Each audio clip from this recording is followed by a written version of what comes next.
Halo teman-teman, kami mahasiswa Fakultas Kesehatan Program Studi Keperawatan Universitas Kristen Indonesia Maluku.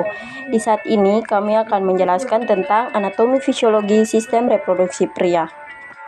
Iya, jadi teman-teman, yang pertama-tama kita ketahui dulu apa itu anatomi fisiologi sistem reproduksi pria. Sistem reproduksi pria dibedakan menjadi dua, yaitu organ reproduksi dalam dan organ reproduksi luar. Organ reproduksi dalam terdiri atas testis, saluran pengeluaran yaitu epididymis, vas deferens, saluran ejakulasi, dan uretra. Dan kelenjar aksesoris yaitu fascicula seminalis, kelenjar prostat, dan kelenjar bulbouretra. Iya, sedangkan organ reproduksi luar terdiri atas penis dan skrotum. Ya teman-teman, seperti gambar yang teman-teman lihat, ini adalah sistem reproduksi pria bagian luar dan juga bagian dalam. Ya, jadi organ reproduksi bagian dalam seperti yang kita lihat di gambar, itu ada fascicula seminali, vas deferens, epididymis, dan testis. Ya, jadi teman-teman, testis berbentuk lonjong dengan ukuran sebesar buah zaitun dan letaknya di dalam skrotum. Biasanya testis kiri agak lebih rendah dari testis kanan. Testis memiliki dua fungsi, yaitu menghasilkan sperma dan hormon testosteron atau hormon seks pria yang utama. Dalam testis banyak terdapat saluran halus yang disebut tubulus semiferus. Ya, pada saluran pengeluaran yang pertama ada epididymis. Epididymis merupakan saluran berkelo-kelo di dalam skrotum yang keluar dari testis. Berjumlah sepasang di sebelah kiri dan di sebelah kanan. Epididymis berfungsi sebagai tempat penyimpanan sementara sperma sampai sperma menjadi matang dan bergerak menuju vas deferens. Ya, yang kedua vas deferens. Deferens atau saluran sperma atau ductus deferens merupakan saluran lurus yang mengarah ke atas dan merupakan lanjutan dari epididymis. Vas deferens tidak menempel pada testis dan ujung salurannya terdapat di dalam kelenjar prostat. Vas deferens berfungsi sebagai saluran tempat jalannya sperma dari epididymis menuju kantung semen atau kantung mani atau fascicula seminalis. Yang ketiga, saluran ejakulasi. Saluran ejakulasi merupakan saluran pendek yang menghubungkan kantung semen dengan uretra. Saluran ini berfungsi untuk mengeluarkan sperma agar masuk ke dalam uretra. Sedangkan uretra merupakan saluran akhir reproduksi yang terdapat di dalam penis. Uretra berfungsi sebagai saluran kemih yang berasal dari kandung semen dan saluran untuk membuang urin dari kandung kemih. Ya, selanjutnya kita masuk pada kelenjar aksesori. Aksesoris ini terdiri dari 3 bagian. Yang pertama, selama sperma melalui saluran pengeluaran, terjadi penambahan berbagai getah kelamin yang dihasilkan oleh kelenjar aksesoris. Yang kedua, getah-getah ini berfungsi untuk mempertahankan kelangsungan hidup dan pergerakan sperma. Dan yang ketiga, kelenjar aksesoris merupakan kelenjar kelamin yang terdiri dari fascicula seminalis, kelenjar prostat, dan kelenjar bulbouretra. Ya, bagian kelenjar kelamin yang pertama yaitu fascicula seminalis. Fascicula seminalis atau kantung semen atau kantung mani merupakan kelenjar berlekuk-lekuk yang terletak di belakang vesika urinaria. Fascicula seminalis berjumlah sepasang, merupakan tempat untuk menampung sperma sehingga disebut dengan kantung semen. Menghasilkan getah berwarna kekuningan yang kaya akan nutrisi bagi sperma dan bersifat alkali. Berfungsi untuk menetralkan suasana asam dalam saluran reproduksi wanita. Yang kedua, kelenjar prostat. Kelenjar prostat melingkari bagian atas uretra dan terletak di bagian bawah kandung kemih.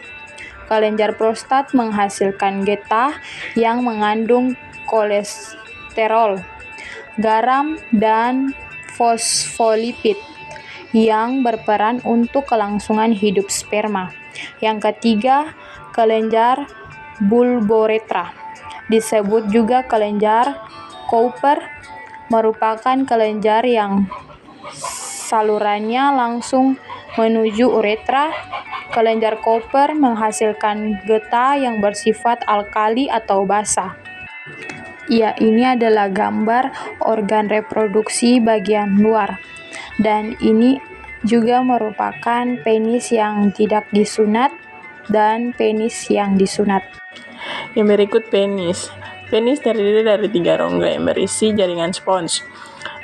2 rongga yang terletak di bagian atas berupa jaringan spons, corpus cavernosa. 1 rongga lagi berada di bagian bawah yang berupa jaringan spons, corpus spogosum, yang membungkus utera. Uretra pada penis dikelilingi oleh jaringan erektil yang rongga-rongganya banyak mengandung pembuluh darah dan ujung-ujung saraf perasa. Bila ada suatu rangsangan, rongga tersebut akan terisi penuh oleh darah, sehingga penis menjadi tegang dan mengembang atau ereksi. Jumlah sepasang yang di dalamnya berisi testis dan epidimis. Di antara skrotum kanan dan skrotum kiri dibatasi oleh sekat yang berupa jaringan ikat dan otot polos atau otot dartos. Otot dartos berfungsi untuk meregangkan skrotum sehingga dapat mengerut dan mengendur. Di dalam skrotum juga terdapat serat-serat otot yang berasal dari penerusan otot luring dinding perut yang disebut otot kremaser. Otot ini bertindak sebagai pengatur suhu lingkungan testis agar kondisinya stabil. Proses pembentukan sperma atau spermagonetis membutuhkan suhu yang stabil, yaitu beberapa derajat lebih rendah daripada suhu tubuh. Spermatogenesis. Spermatogenesis merupakan proses pembentukan sperma yang terjadi di dalam tubulus semiferus testis. Proses ini dimulai dari proses diferensiasi sel-sel germinal primordial menjadi spermatogonium. Spermatogonium ini menjadi jumlah kromosom diploid.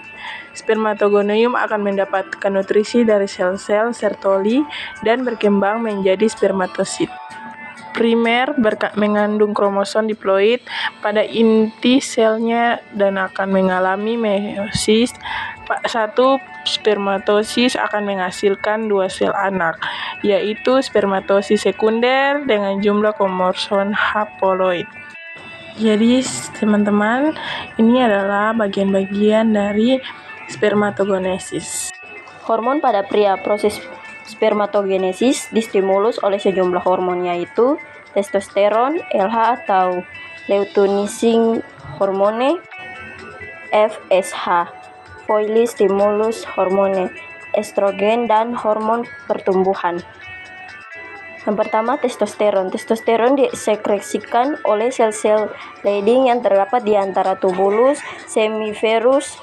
Hormon ini penting bagi tahap pembelahan sel-sel germinal untuk membentuk sperma, terutama pembelahan meiosis untuk membentuk spermatosis sekunder. Yang kedua, LH. LH disekresikan oleh kelenjar hipofisis anterior. LH berfungsi menstimulus sel-sel Leydig untuk mensekresikan testosteron. Yang ketiga, FSH. FSH juga disekresikan oleh sel-sel kelenjar hipofisis anterior dan berfungsi menstimulus sel-sel Sertoli. Yang keempat, estrogen. Sperma tidak akan terjadi. Estrogen dibentuk oleh sel-sel Sertoli ketika menstimulus oleh FSH. Sel-sel Sertoli juga mensekresi suatu protein peningkat androgen yang mengikat testosteron dan estrogen serta membawa keduanya ke dalam cairan pada tubulus semifurus. Kedua hormon ini tersedia untuk pematangan sperma. Yang kelima, hormon pertumbuhan. Hormon pertumbuhan diperlukan untuk mengatur fungsi metabolisme testis. Hormon pertumbuhan secara khusus meningkat pembelahan awal pada spermatogenesis. Proses ereksi penis. Susunan saraf pusat atau SSP menerima bermacam-macam stimulus seksual melalui neuron-neuron aferen. SSP mengirim rangsangan melalui neuron eferen parasimpatis sebagai jawaban ke medula spinalis S2-4. yang menyebabkan vasodilatasi pembuluh arteri sehingga banyak darah masuk ke jaringan erektil penis. Proses ejakulasi. Ejakulasi adalah proses keluarnya sperma dari penis dan biasanya disertai dengan orgasme. Waktu ketegangan seksual memuncak, artificium urethra externum dibasahi oleh sekresi GL bulboretralis. Sentuhan-sentuhan pada glans penis memperkuat impuls yang dibawa neuron aferen TSSP. Terjadi pelepasan rangsang dari neuron simpatis sebagai berikut: serabut perganglioner simpatis L1 sampai L2 yang meninggalkan simpatis bersinapsis di GGL. Paravertebral L1 sampai L2 dari truncus simpaticus dengan serabut postganglioner. Neuron postganglioner mempersarat otot-otot polos menyebabkan sekresi kelenjar epididymis, ductus deferens, vesicula migralis, dan glandula prostata. Hipogonadisme adalah penurunan fungsi testis yang disebabkan oleh gangguan interaksi hormon, seperti hormon androgen dan testosteron. Gangguan ini menyebabkan infertilitas, impotensi, dan tidak adanya tanda-tanda keperian. Penanganan dapat dilakukan dengan terapi hormon. Kriptorkidisme adalah kegagalan dari satu atau kedua testis untuk turun dari rongga abdomen ke dalam spektrum pada waktu bayi. Hal tersebut dapat ditangani dengan pemberian hormon human chorionic gonadotropin untuk merangsang testosteron. Jika belum turun juga dilakukan pembedahan. Uretritis adalah peradangan uretra dengan gejala rasa gatal pada penis dan sering buang air kecil. Organisme yang paling sering menyebabkan uretritis adalah Chlamydia trachomatis. Prostatitis adalah peradangan prostat.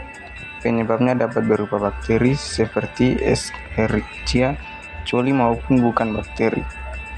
Epididymitis adalah infeksi yang sering terjadi pada saluran reproduksi pria.